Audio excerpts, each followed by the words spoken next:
Electrophilic এর nature মানে হচ্ছে কি, যে রিয়াকশান যেটা শুরু হবে সেটা ইলেকট্রোফাইল জেনারেলি অ্যাটাক করবে। ইলেকট্রোফাইল দিয়ে রিয়াকশান হবে। ইলেকট্রোফাইল মানে হচ্ছে কি ই প্লাস, মানে এমন কোনো রিয়েজেন্ট যার উপর পজিটিভ চার্জ আছে বা ইলেকট্রন ডেফিসিয়েন্সি আছে, এরকম কোনো একটা রিয়েজেন্ট জেনারেলি অ্যারোমেটিক রিয়াকশানে রিয়াকশান করে। এর মোস্ট রিয়াকশান হচ্ছে ইলেকট্রোফিলিক। কোয়েশ্চেন হচ্ছে কেন নিউক্লিওফিলিক নয়? তাহলে কোয়েশ্চেন হচ্ছে ওয়াই নট নিউক্লিওফিলিক। যে ম্যাক্সিমাম রিয়াকশন নিউক্লিওফিলিক নয় কেন? কেন নিউক্লিওফাইল খুব সহজে বেনজিন রিং বা ওই জাতীয় অ্যারোমেটিক রিংয়ে নিউক্লিওফাইল কেন সহজে অ্যাটাক করতে পারে না? এর জন্য টোটাল 4টে রিজন আছে। এই 4টে রিজনের মধ্যে আমরা প্রত্যেকটা রিজন এক এক করে দেখব। নাম্বার 1, দেখো কোনো একটা বেনজিন রিং যদি আমরা মনে করি, যে বেনজিন রিং জেনারেলি কিরকম হয়। ধরো আমি এখানে একটা বেনজিন রিং বানাচ্ছি, এই একটা বেনজিন রিং আমি বানাচ্ছি মনে করো। তাহলে এই বেনজিন রিংটাকে একবার ভালো করে দেখো। তাহলে এটা একটা বেনজিন রিং বানলাম। তাহলে এই বেনজিন রিংয়ে আমরা কি জানি, যে বেনজিন রিং মানে কি, যে এর মধ্যে এরকম প্যারালাল পি অরবিটালস আছে। অ্যারোমেটিসিটিতে তোমরা শিখেছো যে প্যারালাল পি অরবিটালস এই বেনজিন রিংয়ের মধ্যে থাকে। এবং মনে করো এইখানে তোমার একটা কি আছে, হ্যালোজেন কানেক্টেড আছে। আমরা হ্যালো অ্যারিনস করছি, মানে এখানে একটা হ্যালোজেন কানেক্টেড আছে, ক্লোরিন ব্রোমিন এখানে কানেক্টেড আছে। এবং এই যে বেনজিন রিংয়ে যে আছে কি হচ্ছে, বেনজিন রিংয়ে এই যে অরবিটালগুলো আছে এরা একটা একটার সাথে ওভারল্যাপ করে আছে। তার মানে বেনজিন রিংয়ের এই উপরে এখানে একটা ইলেকট্রন ক্লাউড আছে। তোমরা যদি অ্যারোমেটিসিটি একবার রিভাইজ করো তাহলে জিনিসটা দেখতে পাবে যে এখানে একটা বেনজিন রিংয়ে একটা ইলেকট্রন ক্লাউড আছে। ঠিক তেমনি এখানে নিচের দিকেও এখানে একটা ইলেকট্রন ক্লাউড আছে। তাহলে বেনজিন রিংয়ের উপরে এবং বেনজিন রিংয়ের নিচে এই দু জায়গাতে দুটো ইলেকট্রন ক্লাউড আমরা জানি আছে। এই ইলেকট্রন ক্লাউডটা থাকার জন্যে কি হয়, এই ইলেকট্রন ক্লাউডটা থাকার জন্যে যখনই কোনো একটা নিউক্লিওফাইল বেনজিন রিংয়ে অ্যাটাক করতে চায়, বেনজিন রিংয়ের এই ইলেকট্রন ক্লাউডটা, তাহলে এখানে যে ইলেকট্রন ক্লাউডটা আছে, ইলেকট্রন ক্লাউডটা নিউক্লিওফাইল হচ্ছে নেগেটিভলি চার্জড, ইলেকট্রন ক্লাউড আছে ওখানে নেগেটিভলি চার্জ। তাহলে কি হয়, যখনই এই নিউক্লিওফাইলটা এই বেনজিন রিংয়ে এই কার্বনে অ্যাটাক করতে চায়, তখনই এই যে ইলেকট্রন ক্লাউডটা আছে সেটা নিউক্লিওফাইলকে রিপালশন করে। তো ফার্স্ট যে পয়েন্টটা সেটা হচ্ছে ইলেকট্রনিক রিপালশন। Electronic repulsion. তাহলে ডিউ টু ইলেকট্রনিক রিপালশন, এটা প্রথম point, due to electronic repulsion nucleophilic attack to aromatic rings are difficult. Nucleophilic attacks to aromatic rings are difficult. So আমি কি বলতে চাইছি, যে নিউক্লিওফিলিক রিয়াকশন একদমই যে পসিবল নয় এরকম নয়। নিউক্লিওফিলিক রিয়াকশনস পসিবল, কিন্তু নিউক্লিওফিলিক রিয়াকশনস আর ডিফিকাল্ট। নিউক্লিওফিলিক রিয়াকশনস আর ডিফিকাল্ট, ইজিলি হয় না। ওকে, কেন? কারণ হচ্ছে প্রথম পয়েন্ট হচ্ছে এটা, যে এখানে ইলেকট্রনিক রিপালশনের জন্য কি হতে পারে, যে নিউক্লিওফাইলটা যখন বেনজিন রিংয়ে অ্যাটাক করবে তখন এই যে ইলেকট্রন ক্লাউডটা থাকবে, সেই ইলেকট্রন ক্লাউডটা সেই নিউক্লিওফাইলটাকে কি করবে, রিপালশন করবে। তাহলে রিপালস যদি করে তাহলে সেক্ষেত্রে কি হবে, যে নিউক্লিওফাইলটা খুব সহজেই কার্বনকে অ্যাটাক করতে পারবে না। এটা হচ্ছে প্রথম পয়েন্ট। চলে আসো সেকেন্ড পয়েন্টে। সেকেন্ড পয়েন্ট কি? সেকেন্ড পয়েন্ট হচ্ছে যে যদি আমি একটা এরকম রিয়াকশানের কথা ভাবি, যে আমি একটা সিম্পল এরকমভাবে রিয়াকশানের কথা ভাবি, যে একটা বেনজিন রিং আছে, নিউক্লিওফিলিক রিয়াকশনের কথা ভাবছি, হ্যাঁ, যে একটা বেনজিন রিং আছে, বেনজিন রিংয়ে কি আছে, একটা হ্যালোজেন আছে। তাহলে আমি প্রথমে কি করব, প্রথমে এই হ্যালোজেনটাকে এখান থেকে বের করে দেবো, হ্যালোজেনটাকে বের করে দেবো অ্যাজ এক্স মাইনাস। তাহলে কি হবে, এখানে একটা কার্বোক্যাটায়ন তৈরি হবে। তাহলে আমরা যদি এখানে কার্বোক্যাটায়ন বানাতে পারি তাহলে তো নিউক্লিওফাইল দিয়ে অ্যাটাক করা সহজ হবে। তাহলে তো এখানে নিউক্লিওফাইল এসে খুব সহজেই এই কার্বোক্যাটায়নে অ্যাটাক করতে পারবে। তাহলে এরকম একটা রিয়াকশনের কথা আমি ভাবতে পারি, যে প্রথমে আমি হ্যালোজেনটাকে বেনজিন রিং থেকে, হ্যালোয়ারিনস থেকে আমি কি করব, হ্যালোজেনটাকে প্রথমে আমি বের করে দেবো। তাহলে হ্যালোজেনটাকে যদি আমি বের করে দিই তাহলে কার্বোক্যাটায়ন হবে, আর কার্বোক্যাটায়ন হলেই নিউক্লিওফাইল সহজে অ্যাটাক করতে পারবে, তাহলে নিউক্লিওফিলিক রিয়াকশন হবে। কিন্তু এই প্রসেসটাও আমরা সচরাচর দেখতে পাই না। কেন? কারণ এইখানে যে এই যে ক্যাটায়নটা আছে, এই ক্যাটায়নটার নাম হচ্ছে ফিনাইল ক্যাটায়ন।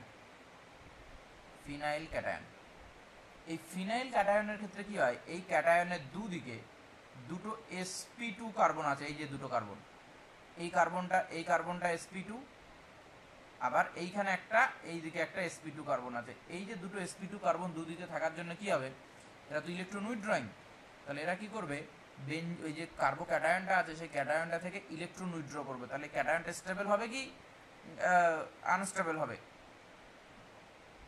বলো? তো এই যে ক্যাটায়নটাতে বেশি স্টেবল হলো না, এই ক্যাটায়নটা বেশি স্টেবল না হওয়ার জন্য কি হবে, এই ক্যাটায়নটা তৈরি হবে না সহজে। তাহলে নিউক্লিওফিলিক রিঅ্যাকশন SN1 মেকানিজমের মাধ্যমে হওয়ার সম্ভাবনা কমে গেল। তাহলে এটা সেকেন্ড পয়েন্ট হচ্ছে ইনস্টেবিলিটি অফ এই ফিনাইল ক্যাটায়ন। এই ফিনাইল ক্যাটায়নের ইনস্টেবিলিটির জন্য রিঅ্যাকশন সহজে হতে চায় না। বোঝা গেছে পয়েন্ট দুটো? বলো, কারো কোনো অসুবিধা আছে এই দুটো পয়েন্ট বুঝতে? বলো। থার্ড পয়েন্ট, কোনো অসুবিধা আছে বুঝতে? বলো। ওকে, দেখো এবার থার্ড পয়েন্ট হচ্ছে আরো ইন্টারেস্টিং। থার্ড পয়েন্টটা কি, যে ধরো তুমি একটা হ্যালোয়ারিন্স নিয়েছো, মনে করো এখানে হ্যালোজেন আছে, এরকম একটা হ্যালোয়ারিন্স নিয়েছো। হ্যালোয়ারিন্সের ক্ষেত্রে রেজোনেন্স পসিবল হয়, কারণ এখানে লোন পেয়ার থাকে হ্যালোজেনের উপরে। তাহলে হ্যালোজেনের উপরে যদি লোন পেয়ার থাকে, তাহলে এই লোন পেয়ারটা কি করবে, এই বেনজিন রিংয়ের সাথে রেজোনেন্স করবে। তা যখনই বেনজিন রিংয়ের সাথে রেজোনেন্স করবে, তাহলে তুমি যদি রেজোনেটিং স্ট্রাকচার আর একটা বানাও, তাহলে কি হবে, দেখো এই বন্ডটা ডাবল বন্ড হয়ে গেল, এখানে নেগেটিভটা এলো, এখানে পজিটিভ হলো। তাহলে যদি দেখো এরকম আরো স্ট্রাকচার পাওয়া যাবে, তাহলে এখানে যদি একটুখানি ভালো করে খেয়াল করে দেখো, তাহলে দেখো এই যে বন্ডটা, যেটা সি আর এক্স এর মধ্যে যে বন্ডটা আছে, আমরা রিঅ্যাকশন করতে চাইছি কি, সি আর এক্স এর মধ্যে বন্ডটাকে ভাঙতে চাইছি। তাহলে আমাদের উদ্দেশ্য হচ্ছে সি আর এক্স এর মধ্যে এই বন্ডটাকে ভাঙা। কিন্তু কি হবে, এই বন্ডটাতে তো দেখতে পাচ্ছ যে বন্ডটা তো আর সিঙ্গেল বন্ড থাকছে না, এই বন্ডটা ডাবল বন্ড হয়ে যাচ্ছে। তা যখন ডাবল বন্ড হয়ে যাবে, তখন এই বন্ডটাকে ব্রেক করা ডিফিকাল্ট হয়ে যাবে। তাহলে পয়েন্ট কি হলো, পয়েন্ট হলো যে এই যে বন্ডটা, এই বন্ডটার মধ্যে কিছুটা পার্শিয়াল ডাবল বন্ড ক্যারেক্টার তৈরি হবে। ওভারঅল যদি তুমি এর যদি রিয়েল স্ট্রাকচারটাকে দেখো, রিয়েল স্ট্রাকচারটা তাহলে তো এরকম হবে। দেখো এখানে হ্যালোজেন আছে, আর এই বন্ডগুলো এখানে পার্শিয়াল বন্ড তৈরি করছে, এটা এখানে পার্শিয়াল বন্ড তৈরি করছে। তাহলে এখানে ডেল্টা পজিটিভ আর এই জায়গাগুলোতে ডেল্টা নেগেটিভ তৈরি হবে। তাহলে কি দাঁড়ালো কেসটা, তাহলে এই যে বন্ডটার আমরা কথা বলছি, এই যে বন্ডটা আমরা ব্রেক করার কথা বলছি, এই বন্ডটার মধ্যে একটা পার্শিয়াল ডাবল বন্ড ক্যারেক্টার তৈরি হবে। তাহলে এটাকে কি বলছি আমরা, পার্শিয়াল ডাবল বন্ড ক্যারেক্টার। এই যে পার্শিয়াল ডাবল বন্ড ক্যারেক্টারের জন্য এই বন্ডটাকে ব্রেক করা ডিফিকাল্ট হবে, আর বন্ডটাকে যদি ব্রেক করা ডিফিকাল্ট হয়, তাহলে এই রিঅ্যাকশনটা সহজে হতে চাইবে না, এই বন্ডটাকে সহজে ব্রেক করা যাবে না। এই পার্শিয়াল ডাবল বন্ড ক্যারেক্টারটাকে আমি সংক্ষেপে লিখব PDCH। ঠিক আছে, পরবর্তীকালে আমরা যখন ইউজ করব এই কথাটা, partial double bond character in short আমরা ইউজ করব PDCH। ওকে, বলো এই অবধি বুঝতে কোনো অসুবিধা? তাহলে থার্ড পয়েন্টটা বুঝতে পেরেছো যে কেন হ্যালোয়ারিন্সের ক্ষেত্রে রিঅ্যাকশনটা সহজে হবে না, কারণ নিউক্লিওফাইলটা কি করবে, এখানে অ্যাটাক করবে। নিউক্লিওফাইলটা যখন অ্যাটাক করবে, এই বন্ডটা ব্রেক করা ডিফিকাল্ট হয়ে যাবে। কেন? কারণ এই বন্ডটা পার্শিয়াল ডাবল বন্ড ক্যারেক্টার পাচ্ছে। তাহলে তিনটে পয়েন্ট, কারো কোনো বুঝতে অসুবিধা? স্যার বলছি sp2 হাইব্রিডাইজটা ক্যাটায়নটাকে কেন অ্যাট্রাক্ট করছে? sp2 হলে ইলেকট্রোনেগেটিভ হয়, sp2 হচ্ছে মোর ইলেকট্রোনেগেটিভ দ্যান sp3। তাহলে sp2 হওয়ার জন্য ইলেকট্রোনেগেটিভিটি যদি বেশি হয়, তাহলে কি করবে, ইলেকট্রন উইথড্র করবে এখানে। ঠিক আছে, ক্যাটায়নটাকে ডিস্টেবিলাইজ করবে। তো এই জন্য কি হবে, ওই ক্যাটায়নটা সহজে ফর্ম হতে চাইবে না। আর যেহেতু ক্যাটায়নটা সহজে ফর্ম হবে না, তাহলে ওই রকমভাবে নিউক্লিওফাইল ক্যাটায়নের মধ্যে অ্যাটাক করার সম্ভাবনা কমে গেল। তাহলে রিঅ্যাক্টিভিটিও কি হয়ে যাবে, কমে যাবে। এটা একটা পয়েন্ট। লাস্ট যেটা পয়েন্ট সেটা হচ্ছে ফোর্থ পয়েন্ট, যেটা সেটা দেখো। ফোর্থ পয়েন্টটা কীরকম? ফোর্থ পয়েন্টটা হচ্ছে এটা, তাহলে এর মধ্যেকার ফোর্থ পয়েন্ট যেটা, ফোর্থ পয়েন্টটা হচ্ছে কি, যে মনে করো তুমি এরকম একটা সিচুয়েশন নিলে, এখানে হ্যালোয়ারিনস আছে, আর আর একটা নিলে মনে করো হ্যালো অ্যালকেন, তাহলে সেখানে হচ্ছে এরকম আছে, ধরো এখানে আর আর আর চারটি আর গ্রুপ আছে, এখানে একটা হ্যালো অ্যালকেন, একটা হ্যালো অ্যারিন, হ্যালো অ্যালকেন, এটা হচ্ছে হ্যালো অ্যালকেন,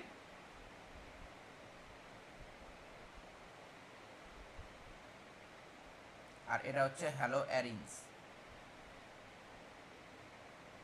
ঠিক আছে, অ্যারোমেটিক রিং থেকে হ্যালো অ্যারিনস। ওকে, তো এইখানে দেখো এই যে কার্বনটা, এই কার্বনটার হাইব্রিডেশন হচ্ছে sp3, আর এইখানে যে কার্বনটা আছে, এই কার্বনটার হাইব্রিডেশন হচ্ছে sp2।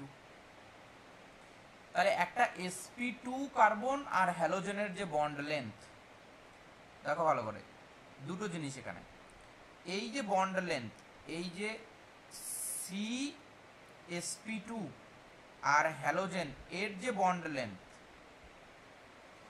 আর CsP3 আর হ্যালোজেন এর যে বন্ড লেন্থ, এই দুটোর মধ্যে কোন বন্ড লেন্থটা লম্বা হবে, কোনটা বড় হবে? sp3x, sp3x এর বন্ড লেন্থ লম্বা হবে, ঠিক আছে। লেস এস ক্যারেক্টার, তাহলে বন্ডটা কম স্ট্রং হবে, তাহলে এখানে বন্ডটা বেশি স্ট্রং, এখানে কম, বন্ড লেন্থ তাহলে এটার বেশি sp3x এ। তাহলে একটা সহজ জিনিস, যে কারো যদি বন্ড লেন্থ বড় হয় তাহলে তাকে ব্রেক করা সহজ, বন্ড এনার্জি কম, তাই না? তাহলে বন্ড লেন্থ যদি হয় তাহলে বন্ড এনার্জি উল্টো, বন্ড এনার্জি CsP2x এর বেশি দেন CsP3x, তাহলে বন্ড এনার্জি এদিকে বেশি, তাহলে এই বন্ডটাকে ব্রেক করা সহজ কম্পেয়ার টু CX বন্ড।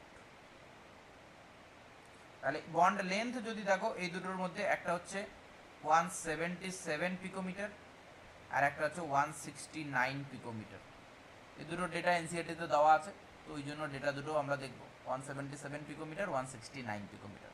তাহলে লঙ্গার বন্ড হচ্ছে ব্রেক করা ইজি হয়। তাহলে আর একটা রিজন যেটা হচ্ছে, সেটা হচ্ছে কি, লঙ্গার বন্ড লেন্থ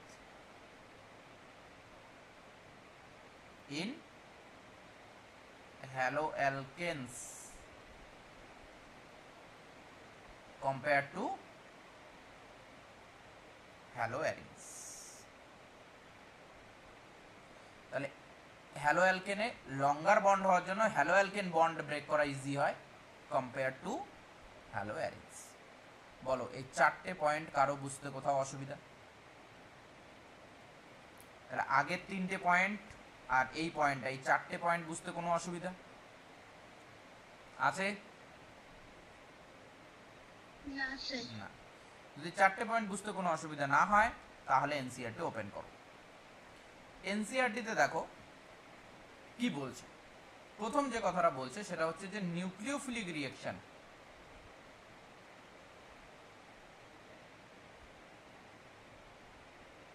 কি বলতে চাইছে ভালো করে দেখো।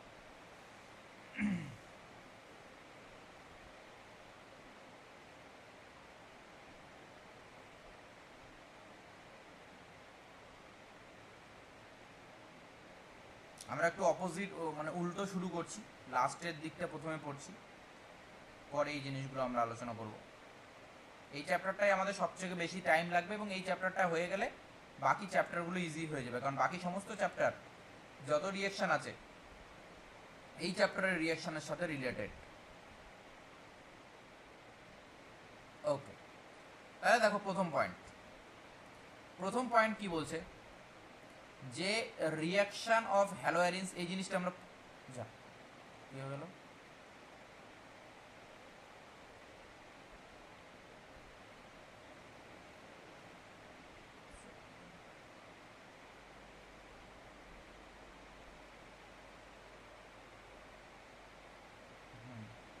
এইখানে আমরা রিঅ্যাকশন অফ হ্যালোয়ারিনস পড়ছি, রিঅ্যাকশন অফ হ্যালোয়ারিনস। তাহলে এটা পড়ছি রিঅ্যাকশন অফ হ্যালোয়ারিনস। তার মধ্যে প্রথমেই রিঅ্যাকশনের কথা বলা আছে নিউক্লিওফিলিক সাবস্টিটিউশন। তাহলে প্রথম পয়েন্টেই কি বলা আছে, নিউক্লিওফিলিক সাবস্টিটিউশন। এবং তার প্রথম লাইনটাকে যদি তুমি ভালো করে দেখো, aryl halides are extremely less reactive towards nucleophilic substitution. তাহলে এই জায়গাটা ইম্পর্টেন্ট যে এরা হচ্ছে লেস রিঅ্যাক্টিভ। কেন লেস রিঅ্যাক্টিভ? চারটে কারণ আমরা বললাম, যে লেস রিঅ্যাক্টিভ হওয়ার পিছনে চারটে কারণ পড়লাম আমরা। তার মধ্যে প্রথম কারণ কি? প্রথম কারণ হচ্ছে এখানে যেটা এরা বলছে সেটা হচ্ছে রেজোনেন্স এফেক্ট বলছে।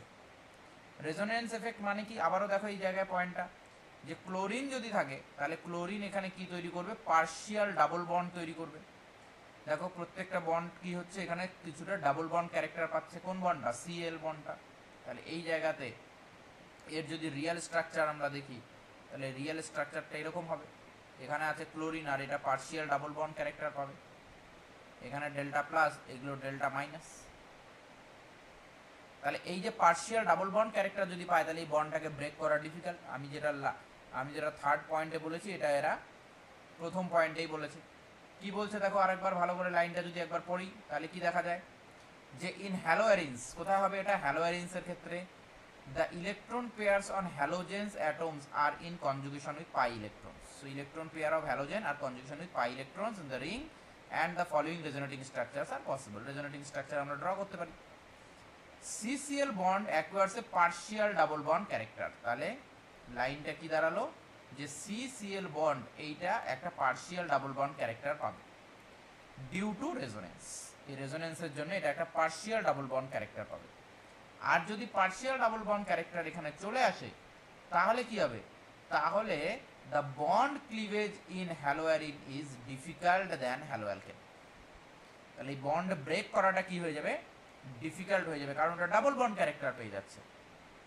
আর যদি বন্ড ব্রেক করা ডিফিকাল্ট হয়, তাহলে তারা লেস রিঅ্যাক্টিভ হবে towards nucleophilic substitution reaction. Is that clear? Yes, sir. Moving to the next point. Next point যেটা আমরা আলোচনা করলাম সেটা হচ্ছে difference in hybridization of CX bond, যেটা আমরা লাস্ট পয়েন্ট আলোচনা করলাম। কি হয় এখানে দেখো, sp2 হাইব্রিডাইজড কার্বন আছে। কোথায়? কার ক্ষেত্রে?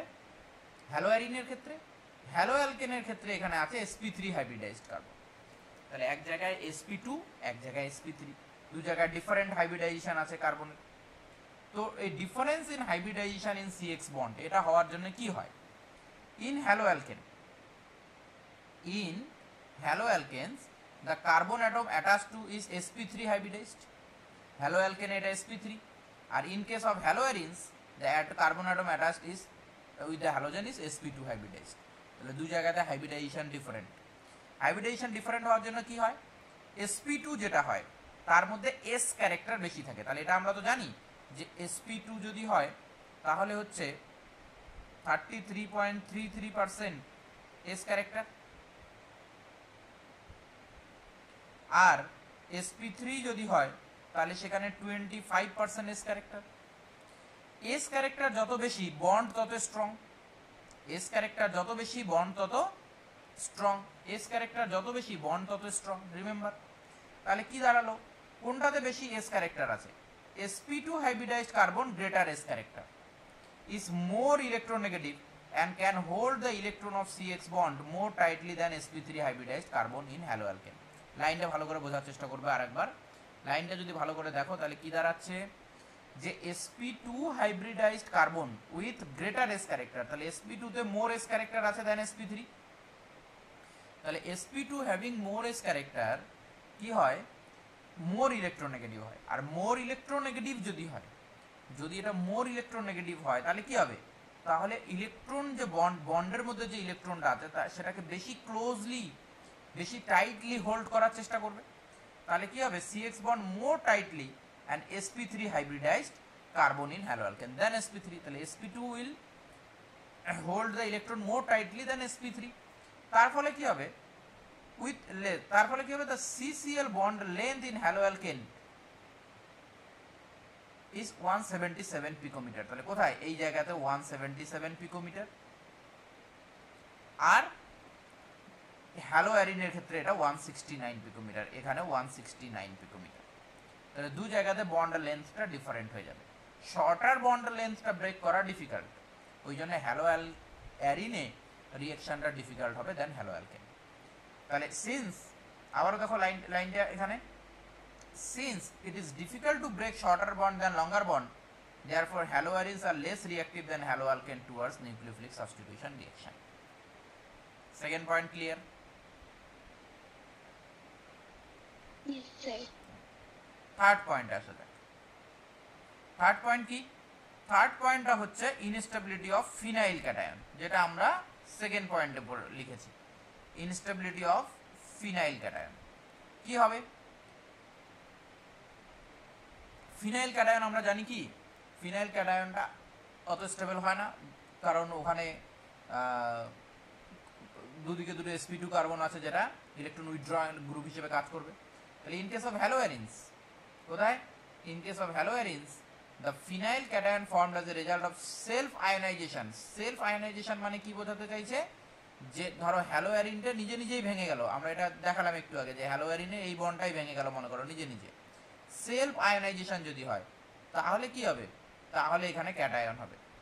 এই ক্যাটায়নটাকে বলা হচ্ছে ফিনাইল ক্যাটায়ন। আর এই ফিনাইল ক্যাটায়ন কি হচ্ছে? সেলফ আয়োনাইজেশনের ফলে যে ক্যাটায়নটা তৈরি হয় সেই ক্যাটায়নটা হচ্ছে স্টেবল হয় না। 1 মিনিট।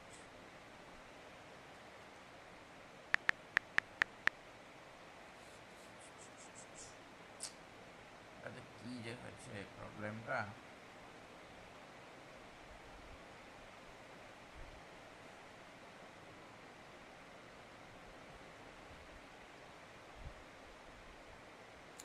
ওকে। তো কি হবে? তাহলে ইনস্টেবিলিটি অফ ফিনাইল ক্যাটায়নটা হচ্ছে সেলফ আয়োনাইজেশনের ফলে এটা হবে। আর সেলফ আয়োনাইজেশনের জন্য কি হবে? সেলফ আয়োনাইজেশনের জন্য এটা স্টেবিলাইজ হবে না। ওই যদি ক্যাটায়নটা তৈরি হয় সেটাকে ফিনাইল ক্যাটায়ন, স্টেবিলাইজ হবে না। তাহলে SN1 মেকানিজমও এক্ষেত্রে পসিবল নয়, যে এরকম হবে না যে কার্বোক্যাটায়ন তৈরি করে সেখানে নিউক্লিওফাইলটা অ্যাটাক করলো, এরকমও পসিবিলিটিস খুবই কম। হয় না এরকম আমি বলছি না, কিন্তু হয় কোনো কোনো ক্ষেত্রে, কিন্তু সেটা মানে খুবই কম পরিমাণে আমরা এরকম রিঅ্যাকশন আমরা দেখতে পাবো। Okay, at the last point, fourth point. Fourth point আমি সবার প্রথমে ডিসকাস করেছিলাম কি, যে বেনজিন রিলেটেড রিংয়ে, অ্যারোমেটিক রিংয়ে একটা ইলেকট্রন ক্লাউড থাকে। সেই ইলেকট্রন ক্লাউডটা কি করবে? ইনকামিং যে নিউক্লিওফাইল আছে সেটাকে কি করবে? রিপালস করবে। যদি রিপালশন হয় সেখানে, তাহলে কি হবে? রিঅ্যাকশন হওয়ার চান্সেস কম থাকবে। তাহলে because of the possible repulsion it is less likely that an electron rich nucleophile to approach electron rich arenes. বলো, এই চারটে পয়েন্ট বুঝতে কোনো অসুবিধা? খুবই ইম্পর্টেন্ট, এবং এই চারটে পয়েন্টের উপরেই বাকি রিঅ্যাকশনগুলো মানে এই পয়েন্টের উপরেই বেস করে বাকি রিঅ্যাকশনগুলো দাঁড়িয়ে আছে। বলো, এই জায়গাতে যদি কোনো অসুবিধা থাকে একবার বলো।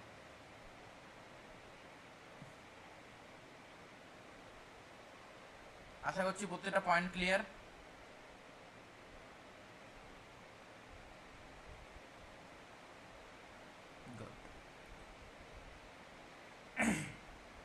তাহলে রিঅ্যাকশন কিরকম হবে? তাহলে রিঅ্যাকশন এখানে হবে nucleophilic, electrophilic reaction difficult. Reaction nucleophilic হবে না, electrophilic. Most of the reactions আমরা কি দেখতে পাবো?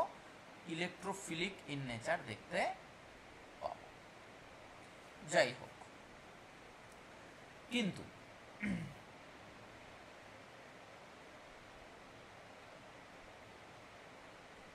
দেখো এবার, তাহলে এই পয়েন্ট আশা করছি বুঝতে পেরেছি।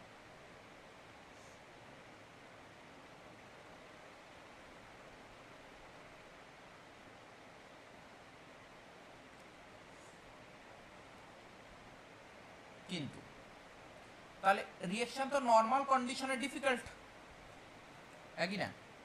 নর্মালি আমরা যদি ইলেকট্রোফিলিক রিঅ্যাকশন দেখি, সেটা নর্মাল কন্ডিশনে ইলেকট্রোফিলিক রিঅ্যাকশনটা কি হবে? ডিফিকাল্ট হবে।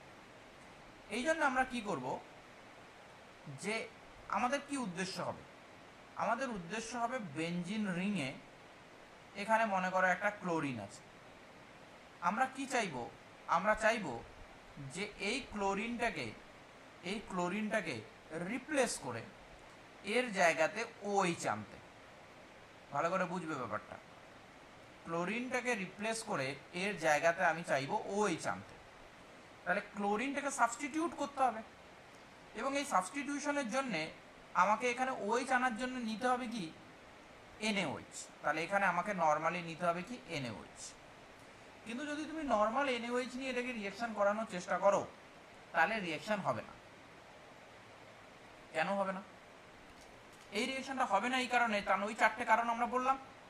যে 4টে কারণ কি ছিল, যে NaOH-টা তো কি এখানে নিউক্লিওফাইল, কি এখানে নিউক্লিওফাইল আছে, তো OH মাইনাস নিউক্লিওফাইল তো অ্যাটাক করতে পারবে না। ব্যাপারটা বোঝাতে পেরেছি?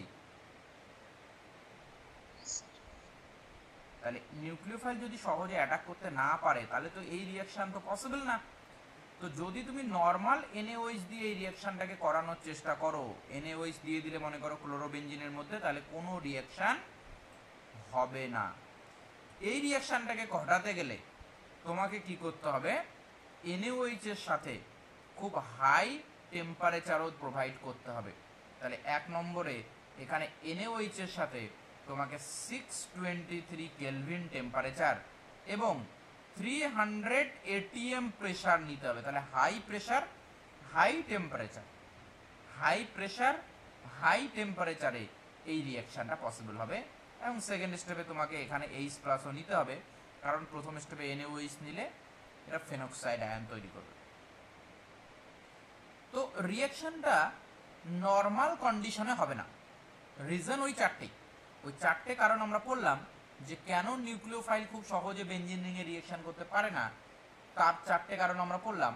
সেই 4টে কারণের জন্য নর্মাল NaOH তুমি যদি শুধু অ্যাকোয়াস NaOH দিয়ে দাও ক্লোরোবেনজিনের মধ্যে তাহলে রিঅ্যাকশন হবে না।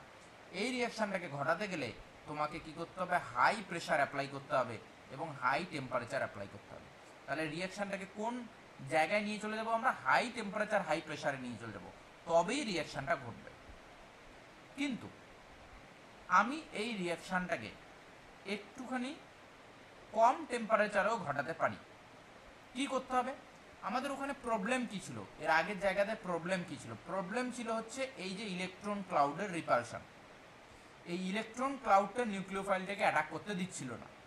তা আমি যদি কোনো কারণে এই বেঞ্জিন রিংয়ের এই ইলেকট্রন ক্লাউডটাকে কমিয়ে দিতে পারি তাহলে আমার রিঅ্যাকশন ঘটার চান্সেস বেশি হবে কিনা, ব্যাপারটাকে বোঝাতে পেরেছি আমি?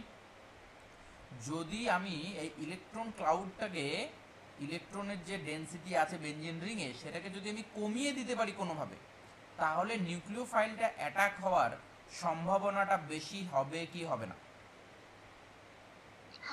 হবে। তাহলে কি হবে, দেখো আমি না এখানে একটুখানি পয়েন্টটাকে চেঞ্জ করছি। কি করছি, যে আমি বেঞ্জিন রিং তো নিচ্ছি, ক্লোরোবেনজিন তো আমি নিচ্ছি, কিন্তু এই ক্লোরোবেনজিনের আমি এই জায়গাতে একটা electron withdrawing nitro group add করে দিচ্ছি। তাহলে নাইট্রো গ্রুপটা যখন ইলেকট্রন উইথড্রয়িং গ্রুপ হিসেবে কাজ করবে তখন কি হবে, তখন এই রিঅ্যাকশনটাকে যদি তুমি ঘটাতে চাও তাহলে তুমি এখানে NaOH দেবে।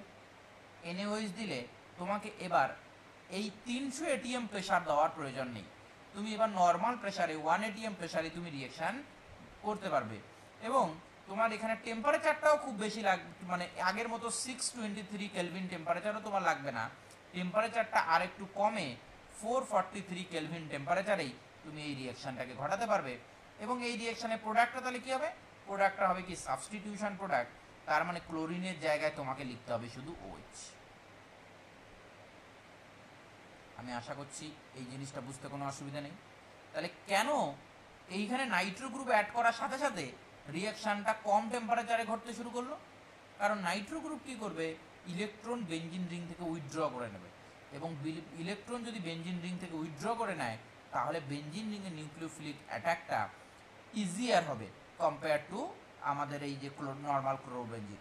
তাহলে ক্লোরোবেনজিনে হাই টেম্পারেচার হাই প্রেসার দরকার ছিল, যখনই আমি প্যারা পজিশনে নাইট্রো গ্রুপ অ্যাড করে দেবো তখন ক্লোরোবেনজিনের রিঅ্যাকশন কম টেম্পারেচারে হবে এবং প্রেসারও আমার 300 ATM আর ইউজ করার দরকার নেই, 180 প্রেসারে রিয়েকশন হবে। এই সেকেন্ড রিয়েকশনটার আমাদেরকে একটু মেকানিজম বুঝতে হবে। সেকেন্ড রিয়েকশনটার মেকানিজম বুঝতে হবে। প্রথম রিয়েকশনটার মেকানিজম ডিফারেন্ট, সেকেন্ড রিয়েকশনটার মেকানিজম ডিফারেন্ট, ঠিক আছে? সেকেন্ড রিয়েকশনটার মেকানিজম আমাদেরকে বুঝতে হবে। প্রথম রিয়েকশনটার মেকানিজম এনসিইআরটিতে নেই, যদিও আমরা পরে সেটা আলোচনা করব। এই সেকেন্ড রিয়েকশনটার মেকানিজম আমরা দেখব কি হচ্ছে। দেখো কি হচ্ছে। রিয়েকশন কিরকম? নিউক্লিওফিলিক, তার মানে নিউক্লিওফাইল দিয়ে অ্যাটাক হবে। What is the nucleophile here? OH minus, hydroxide হচ্ছে নিউক্লিওফাইল। হাইড্রোক্সাইড অ্যাটাক করবে। তাহলে আমি রিয়েকশন মেকানিজম লিখছি, ভালো করে বোঝার চেষ্টা করবে। এখানে আছে তোমার ক্লোরিন, এখানে আছে NO, তুমি এখানে অ্যাটাক করাচ্ছ OH মাইনাস দিয়ে। এই OH মাইনাসটা যখন অ্যাটাক করবে এই কার্বনে, এর মধ্যেকার সব থেকে উইক বন্ডটা ভাঙবে। কোনটা সবচেয়ে উইক বন্ড? ওই কার্বনে যে 4টে বন্ড আছে তার মধ্যে সবচেয়ে উইক বন্ড কোনটা? লেফটের দিকে ডাবল বন্ডটা। ওকে, তো এই ডাবল বন্ডটা সবচেয়ে উইক বন্ড, তাহলে ডাবল বন্ডটা ভাঙবে। ডাবল বন্ডটা ভাঙলেও তো এখানে নেগেটিভ চার্জ তৈরি হলো। তাহলে কি পেলাম? তাহলে আমরা পেলাম এইখানে OH অ্যাটাক করলো, ক্লোরিন এখানে চলে গেল, আর নেগেটিভ এখানে চলে এলো, আর এইখানে তোমার থাকলো NO2। তাহলে আমরা কি পেলাম ইন্টারমিডিয়েট হিসেবে? একটা কার্বো অ্যানায়ন পেলাম। তাহলে রিয়েকশনের ইন্টারমিডিয়েট কি যদি কখনো জিজ্ঞেস করা হয়, তাহলে অ্যান্সার কি? কার্বো অ্যানায়ন ইজ দ্য ইন্টারমিডিয়েট। ওকে, এবং এই কার্বো অ্যানায়নটার ক্ষেত্রে এই যে কার্বনটা, এই কার্বনটার হাইব্রিডাইজেশনটা কিন্তু ডিফারেন্ট হয়ে গেল। এই কার্বনটা কিন্তু sp3 হয়ে গেল, আগে sp2 ছিল। তাহলে এই কার্বো অ্যানায়নটা কি অ্যারোমেটিক হতে পারে?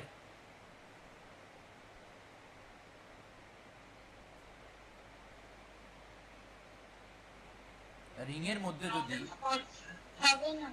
হবে না। তাহলে আমরা জানি, এর আগে আমরা পড়েছি অ্যারোমেটিসিটি, তাতে আমরা দেখেছি যে যদি রিংয়ের মধ্যে কার্বন sp3 হয় তাহলে সেক্ষেত্রে সেটা অ্যারোমেটিক হতে পারে না। তাহলে কি হচ্ছে কেসটা? অ্যারোমেটিক যদি না হয় তাহলে আমরা কি করছি?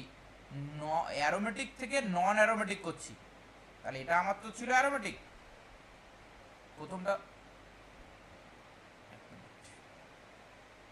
প্রথম আমার এটা তো ছিল অ্যারোমেটিক। অ্যারোমেটিক থেকে যেটা নন অ্যারোমেটিক হলো, তাহলে এই প্রসেসটা স্লো হবে কি হবে না? স্লো হবে। এটা সহজে হতে চাইবে না, তো স্লো প্রসেস হবে। তাহলে অ্যারোমেটিক থেকে নন অ্যারোমেটিক হচ্ছে, তাহলে এটা স্লো হবে। এবং এই স্লো প্রসেসকেই আমরা কি বলি? রিয়েকশনের RDS বলি, রেট ডিটারমাইনিং স্টেপ। তাহলে এর উপরেই রিয়েকশনের রেট ডিপেন্ড করবে। রিয়েকশনের রেট ডিপেন্ড করে যে স্টেপে, সেই স্টেপে নিউক্লিওফাইল অ্যাটাক করেছে কি করেনি? নিউক্লিওফাইল অ্যাটাক করেছে। তাহলে এই যে রিয়েকশনটা, সেটাকে আমরা নিউক্লিওফিলিক বলবো না ইলেকট্রোফিলিক বলবো? অবশ্যই আমরা এটাকে কি বলবো? নিউক্লিওফিলিক রিয়েকশন বলবো। বোঝা গেল? কারণ নিউক্লিওফাইলটা, হ্যাঁ হ্যাঁ হ্যাঁ, বলছি ওই আরডিএস যেখানটায় আছে তাহলে ওখানটাকে আমরা ইন্টারমিডিয়েট স্টেজ বলতে পারবো না, আর রেট ডিটারমাইনিং স্টেপ বলা হয় ওটাকে। রেট ডিটারমাইনিং স্টেপ, যেটা সব থেকে স্লো স্টেপ হয় কোনো রিয়েকশনের, সেটার উপরেই রিয়েকশনের রেট ডিপেন্ড করে, ওটাকে রেট ডিটারমাইনিং স্টেপ বলা হয়। এবং এখানে একটা ইন্টারেস্টিং পয়েন্ট দেখো, যে কার্বো অ্যানায়নটা তৈরি হলো, এই কার্বো অ্যানায়নটা কিন্তু রেজোনেন্স স্ট্যাবিলাইজড। এখানে যদি কার্বো অ্যানায়নটাকে দেখো, এখানে কিন্তু নেগেটিভ চার্জ এই জায়গাতেও যেতে পারে। কার্বো অ্যানায়নটা কিন্তু resonance stabilised কার্বো anion, normal কার্বো anion কিন্তু নয়, রেজোনেন্স স্ট্যাবিলাইজড কার্বো অ্যানায়ন। এবং এই রেজোনেন্স স্ট্যাবিলাইজড কার্বো অ্যানায়নটার একটা স্পেশালিটি হচ্ছে যে নেগেটিভ চার্জটা, এই নেগেটিভ চার্জটা কিন্তু নাইট্রো গ্রুপের সাথেও রেজোনেন্স করতে পারে। এইটা সবচেয়ে ইম্পর্টেন্ট পয়েন্ট এখানে, যে নাইট্রো গ্রুপটা নেওয়ার পিছনে কারণই হচ্ছে যে নাইট্রো গ্রুপ কি করবে, যে কার্বো অ্যানায়নটা তৈরি হবে সেই কার্বো অ্যানায়নটাকে নাইট্রো গ্রুপ কি করবে? স্ট্যাবিলাইজ করবে। এই নাইট্রো গ্রুপটাও কি করবে? এই কার্বো অ্যানায়নটাকে স্ট্যাবিলাইজ করবে।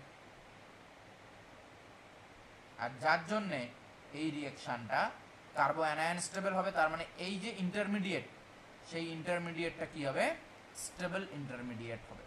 এখানে আরও একটা রেজোনেটিং স্ট্রাকচার এখান থেকে হতে পারে, সেটা হচ্ছে যে নেগেটিভটা যদি এই দিকে চলে যায় তাহলে এখানে রেজোনেটিং স্ট্রাকচার আমরা আরও একটা রেজোনেটিং স্ট্রাকচার বানাতে পারবো।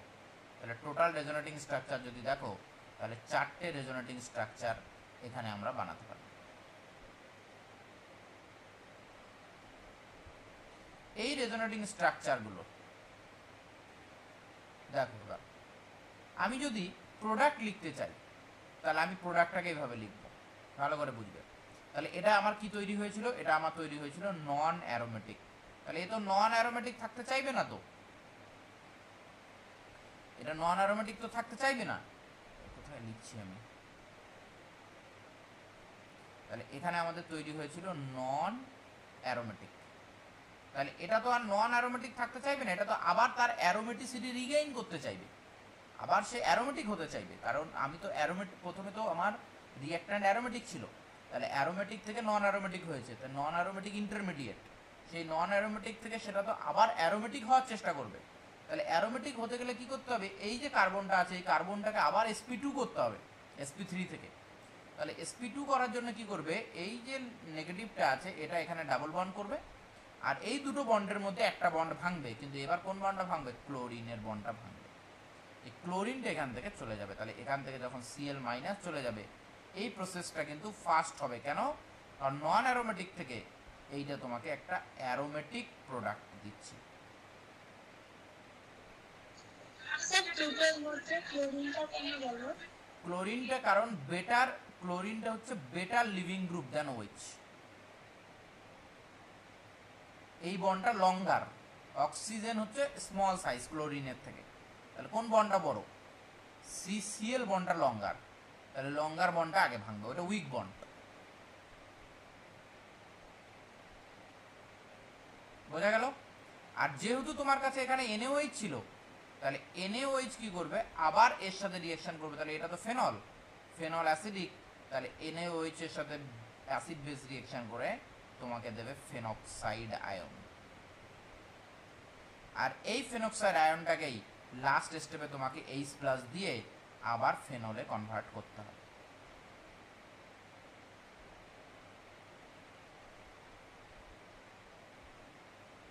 পুরো মেকানিজমটা বুঝতে পেরেছো কিনা বলো?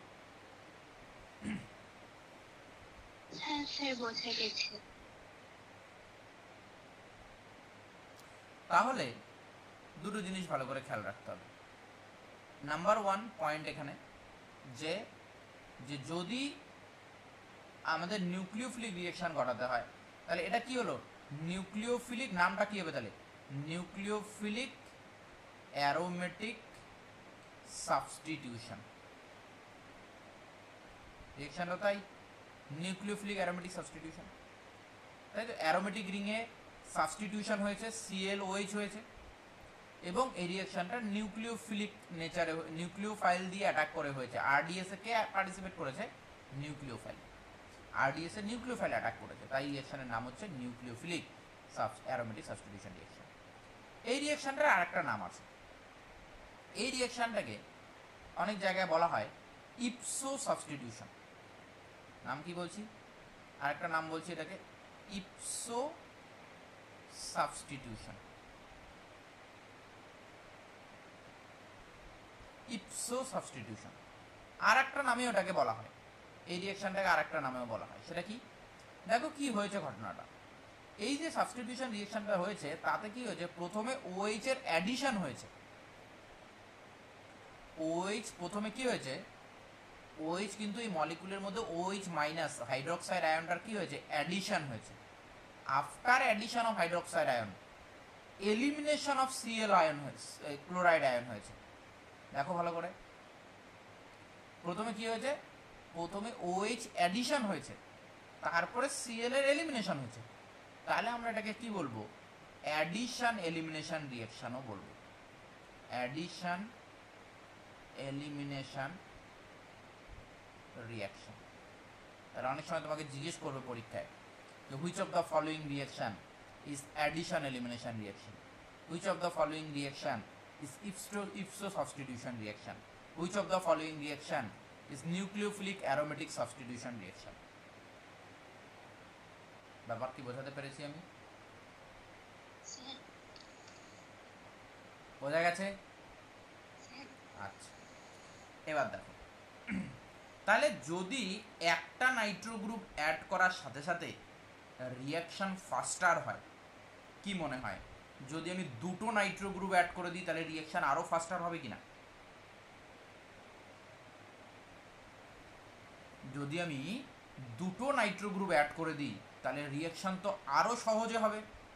তাহলে দেখো, আমি যদি এখানে এই ক্লোরিন আর এখানে আমি আরো দুটো নাইট্রো গ্রুপ অ্যাড করে দিলাম, বা দুটো নাইট্রো গ্রুপ আছে, সেম রিয়াকশন, কি প্রথমে NaOH দেওয়া হবে, কি মনে হয় টেম্পারেচার বেশি লাগবে না কম লাগবে তুলনামূলকভাবে? কম লাগবে। তাহলে এক্ষেত্রে টেম্পারেচার লাগে হচ্ছে 368 কেলভিন। আর সেকেন্ড স্টেপে H+ দিতে হয় কেন? লাস্ট স্টেপটা মনে আছে? মেকানিজম সেম, প্রোডাক্ট কি হবে? ক্লোরিনের জায়গায় OH। মেকানিজমের কোনো ডিফারেন্স নেই, ক্লোরিনের জায়গায় OH, মেকানিজম সেম হবে। রেজোনেটিং স্ট্রাকচার একটা এক্সট্রা পাবে কেন? দুটো নাইট্রো গ্রুপ আছে, দুটো নাইট্রো গ্রুপ দুবার নেগেটিভটাকে স্টেবিলাইজ করতে পারবে, তো আরও একটা এক্সট্রা আমরা কি পাবো? রেজোনেটিং স্ট্রাকচার পাবো। কি মনে হয় যদি আমি তিনটে নাইট্রো গ্রুপ অ্যাড করি রিয়াকশন আরো ফাস্টার হবে কি হবে না? ফাস্টার হবে, আরো ফাস্টার রিয়াকশন হবে। আমি এখানে তিনটে নাইট্রো গ্রুপ অ্যাড করলাম, 2,4,6 ট্রাইনাইট্রো ক্লোরোবেনজিন। সো এইখানে কি হবে?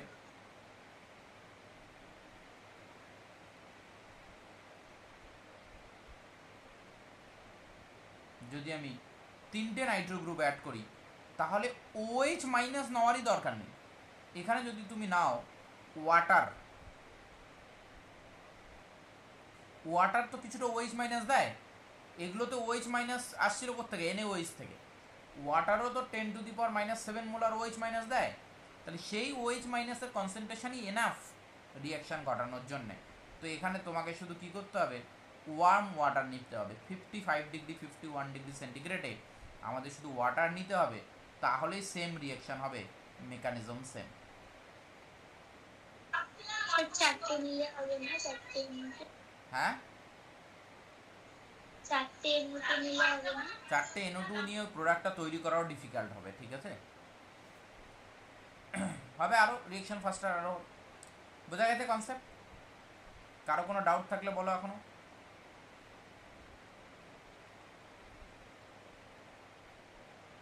আচ্ছা, নন অ্যারোমেটিক বলছে, নন অ্যারোমেটিক কেন থাকতে পারবে না? আরেকবার বলবো, অ্যারোমেটিক বেশি স্টেবল না নন অ্যারোমেটিক বেশি স্টেবল?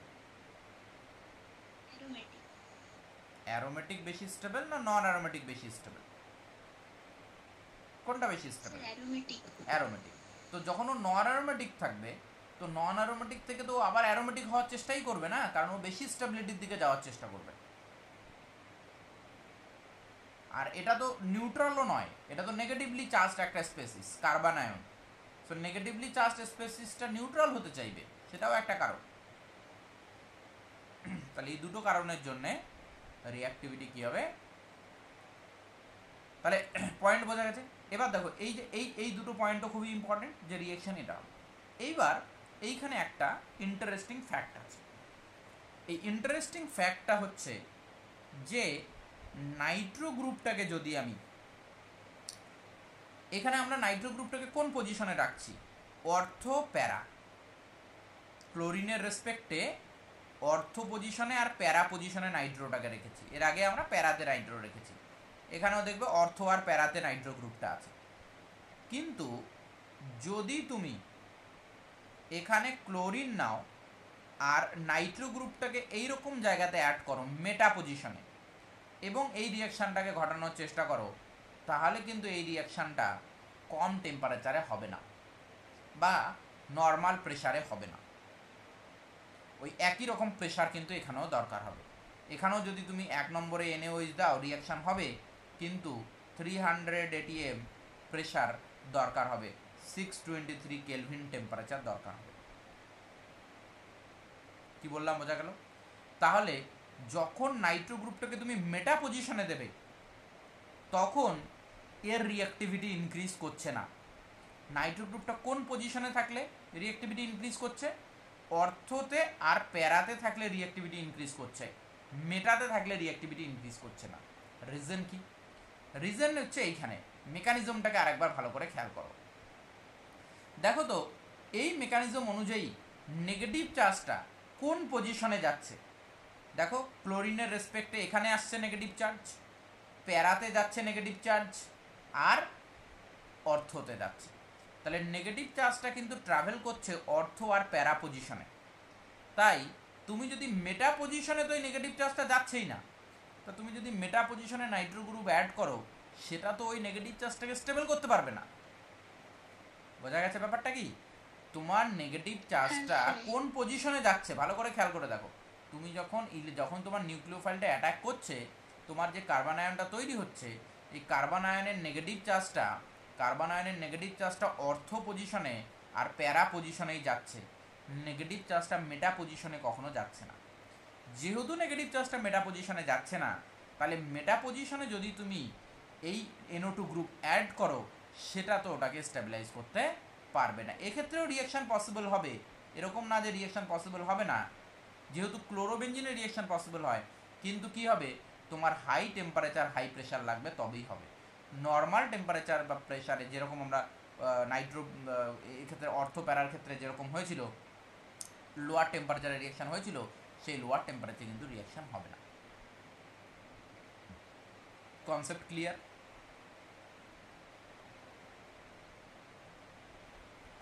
কোনো ডাউট আছে? এনসিইআরটি ওপেন করো, তাহলে দেখবে আমরা কি জিনিসটা পড়লাম। আমরা পড়লাম যে এই যে রিঅ্যাকশানটা আমরা দেখলাম, এটা 623K এবং 300 অ্যাটমসফিয়ারের এই রিঅ্যাকশানটা হয়। এই রিঅ্যাকশানটা আরেকটা নাম আছে, এটার নাম হচ্ছে ডাউস প্রসেস। এটা ফেনল তৈরির একটা প্রসেস। পরবর্তীকালে ফেনল যখন পড়বো, অ্যালকোহল যখন পড়বো, তখন এই রিঅ্যাকশানটা আবার আসবে, Dow's process. This is the production of phenol. Commercial way এইভাবে ফেনল প্রোডাকশন করা হয়। তো এই প্রোডাকশনে কি হয়, হাই টেম্পারেচার আর হাই প্রেশার লাগে। কিন্তু the presence of electron withdrawing nitro group at ortho and para positions, কোথায়? অন্য কোথাও নিলে হবে? মেটাতে নিলে হবে? হবে না। কোথায় নিতে হবে? অর্থ আর প্যারা পজিশনে নিতে হবে। এইটা করবে ইনক্রিজ হবে, রিঅ্যাক্টিভিটিটাকে ইনক্রিজ করবে, হ্যালোয়ারিনের রিঅ্যাক্টিভিটি ইনক্রিজ করবে। কীভাবে দেখবে রিঅ্যাক্টিভিটি ইনক্রিজ হয়েছে? দেখো এই রিঅ্যাকশানটা দেখো, টেম্পারেচার কম লাগছে। এই রিঅ্যাকশানটা দেখো, আরও টেম্পারেচার কম লাগছে। আর একটা রিঅ্যাকশান দেখো, এখানে শুধু ওয়ার্ম ওয়াটার ইউজ করলেই হচ্ছে। সেম মেকানিজমও দেওয়া আছে, যদি চাও একবার দেখে নেবে। সেম মেকানিজম আমরা আলোচনা করলাম। তাহলে এই যে মেকানিজম, এটা ফার্স্ট স্টেপ হবে, এটা স্লো স্টেপ হবে। কেন সেটাও আমরা আলোচনা করলাম, তাই না? তাহলে প্রথমটা স্লো স্টেপ, পরেরটা ফার্স্ট স্টেপ। ক্লিয়ার? আচ্ছা, মেটা পজিশনে থাকলে এখানে দেখবে মেটা পজিশনে তুমি 3টে রেজোনেটিং স্ট্রাকচারই শুধু বানাতে পারছ। এগুলোতে কিন্তু আর একটা রেজোনেটিং স্ট্রাকচার হবে, ওয়ান মোর রেজোনেটিং স্ট্রাকচার কিন্তু হবে। হ্যাঁ, এটাতে ওয়ান মোর রেজোনেটিং স্ট্রাকচার হবে, কিন্তু এটাতে হবে না, এটাতে 3টেই থাকবে। ওকে, আর এই জন্যে এইখানে এইবার এই কথাটা এখানে বলা আছে, এই যে কোশ্চেনটাতে, ইনটেক্স কোশ্চেনটাতে এই জিনিসটা বলা আছে। এই কোশ্চেনটা ভালো করে একটুখানি বুঝতে হবে। কী লেখা আছে? Can you think why does NO2 group show its effect only at ortho and para position but not at meta position? কেন NO2 গ্রুপ এর যে এই যে ইনক্রিজিং এফেক্ট, যে রেটটা যে ইনক্রিজ হয়, এটা কেন শুধু অর্থো অ্যান্ড প্যারা পজিশনে থাকলেই ইনক্রিজ হয়, মেটাতে থাকলে কেন সে ইনক্রিজিং এফেক্টটাকে দেখায় না? বুঝলে কেন ইনক্রিজিং এফেক্টটাকে দেখায় না? রিজন কি? রিজন দেখো, ক্লিয়ার রিজন লেখা আছে, একদম ক্লিয়ারলি রিজন লেখা আছে। অ্যাজ শোন, the presence of nitro group at ortho and para position withdraws the electron density from the benzene ring and thus facilitates the attack of nucleophile. তাহলে ইলেকট্রনটা এই Nitro গ্রুপটা যদি অর্থো আর প্যারা পজিশনে থাকে, তবেই তো নেগেটিভ চার্জটাকে উইথড্র করতে পারবে, তবেই তো যে কার্বন আয়ন যেটা তৈরি হবে সেটাকে স্টেবিলাইজ করতে পারবে। তাহলে সে কি করবে, রিয়াকশনটাকে ফাস্টার করবে। তাহলে the carbanion thus formed is stabilize through resonance. তাহলে এই কার্বন আয়ন যেটা তৈরি হয় সেটা স্টেবিলাইজ হয় না রেজোনেন্সে, রেজোনেন্সের থ্রুতে স্টেবিলাইজ হয়। The negative charge appeared at ortho and para position. Negative চার্জটা কোথায় যায়, অর্থো আর প্যারা পজিশনে যায় with respect to the halogen, হ্যালোজেনের রেসপেক্টে। Okay, it is stabilized by nitro group. তাহলে নাইট্রো গ্রুপটা যদি অর্থো আর প্যারাতে থাকে তবেই ওটা স্টেবিলাইজ হবে। In case of meta nitrobenzene কি হয় দেখো, মেটার ক্ষেত্রে in case of meta nitrobenzene যদি নাইট্রো গ্রুপটা মেটা পজিশনে থাকে, none of the resonating structure bear the negative charge on carbon atom bearing Nitro group. তার মানে কি, যদি এটা মেটা পজিশনে থাকে তাহলে মেটা পজিশনে যেখানে যেখানে নেগেটিভ চার্জটা যাচ্ছে, নেগেটিভ চার্জটা এখানে যাচ্ছে, নেগেটিভ চার্জটা এখানে যাচ্ছে, নেগেটিভ চার্জটা এখানে যাচ্ছে, যেখানে যেখানে নেগেটিভ চার্জ যাচ্ছে সেই নেগেটিভ চার্জ যে কার্বনটা আছে সেই কার্বনে নাইট্রো গ্রুপ নেই। ওই কথাটাই এরা বলতে চাইছে যে none of the resonating structures bear the negative charge on carbon, carbon atom bearing the Nitro group. তাহলে যে গ্রুপ, যে কার্বনে নাইট্রো গ্রুপটা আছে সেই কার্বনে নেগেটিভ চার্জ যাচ্ছে না, যার ফলে কি হচ্ছে,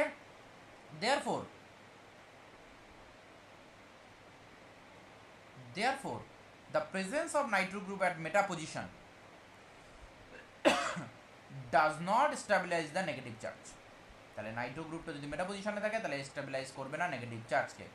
and no effect of reactivity observed by the presence of nitro group at meta position.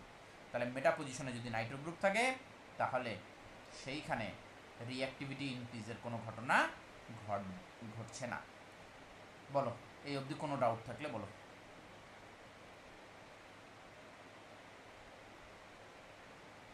Okay, good. তাহলে আজকে আমাদের এখানেই এন্ড। তো নেক্সট ক্লাস হবে কালকে সেম টাইম। আমরা কালকে এর পরের পয়েন্টগুলো আলোচনা করব, ইলেকট্রোফিলিক রিঅ্যাকশন আলোচনা করব। ঠিক আছে, চলো আজকে এখানেই এন্ড।